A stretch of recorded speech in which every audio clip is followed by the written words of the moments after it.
If God wanted us to believe, why not inscribe the words created by God on every atom, or plant a glowing cross in the sky for all to see? Why hide it all? This is not just a theological puzzle, it is a question that cuts to the heart of evidence and freedom, and it asks what faith is really for. The answer defies every instinct we have about proof, and what happens next will change how we think about belief itself. Imagine waking up tomorrow to find every atom in your body, every grain of sand, every leaf and cloud inscribed with the words, created by God. Not hidden in the fine print, but etched so clearly that no microscope or telescope could miss it. Or look up at the night sky and see a glowing cross blazing from horizon to horizon, spelling out Jesus saves in neon light, visible from every corner of the planet, in every language, every night. Picture God himself appearing to every person on earth at once, unmistakable, unmissable, leaving no room for debate or doubt. Or miracles on demand. Ask for a mountain to move and it moves. Command the rain to stop and the clouds vanish. These are not far-fetched fantasies. They are exactly what an all-powerful God could do if he wanted. So why does he not? Why this silence, this ambiguity, this hiddenness? The question refuses to go away. If God's existence is the most important fact in the universe, why would he not make it as obvious as gravity or the rising sun?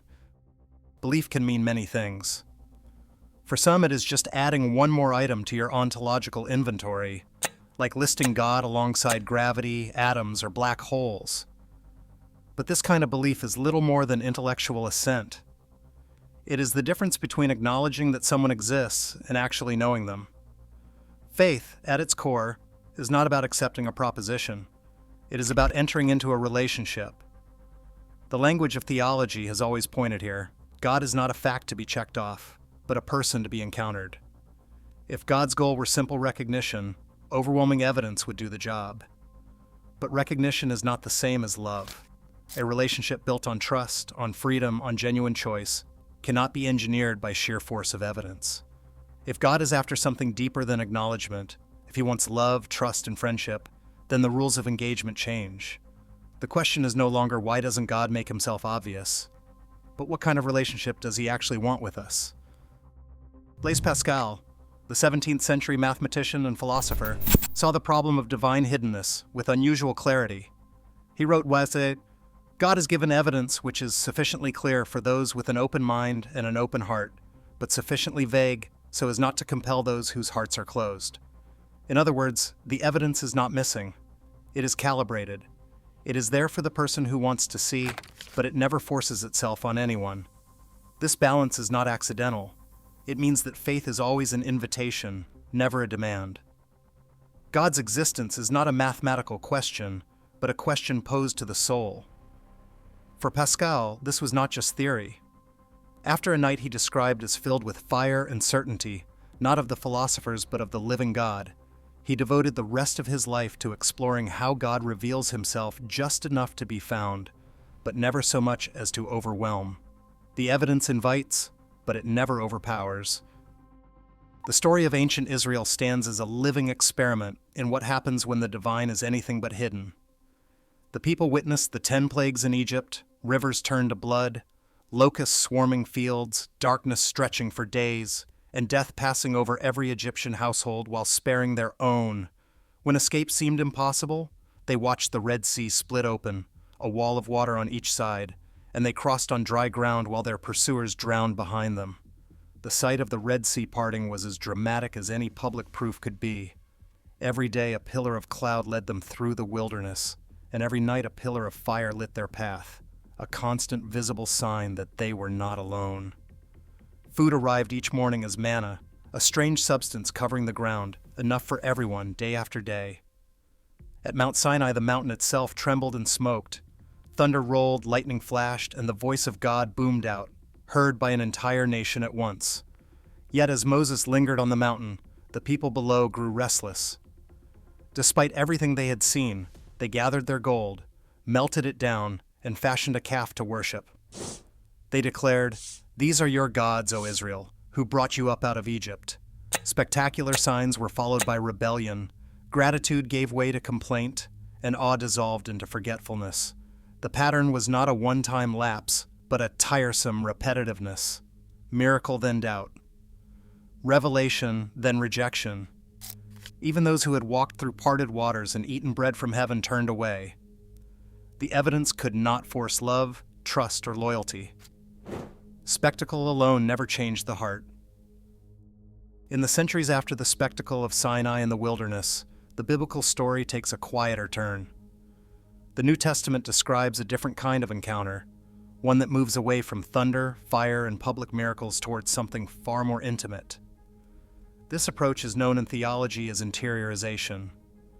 Instead of pillars of cloud or fire lighting the way, the focus shifts to God's presence within the individual. The language changes, no longer the God who shakes mountains, but the God who speaks in a still small voice. Jesus promises his followers that the Holy Spirit will dwell within them, not just among them. On the day of Pentecost, described in the book of Acts, a group of frightened disciples becomes bold and transformed, not because of a cosmic display in the heavens, but because they experience a presence in their hearts they cannot deny. Paul, writing to early Christian communities, speaks of the Spirit as the one who testifies with our spirit that we are children of God. The miracle is no longer bread falling from the sky, but a life changed from the inside out. This deliberate move from the external to the internal is not a retreat from evidence, but a new kind of invitation. God is encountered not as a public spectacle, but as a living reality within. The story suggests that the most profound evidence is not always the loudest or most visible, but the quiet conviction that grows in the space where freedom and relationship meet.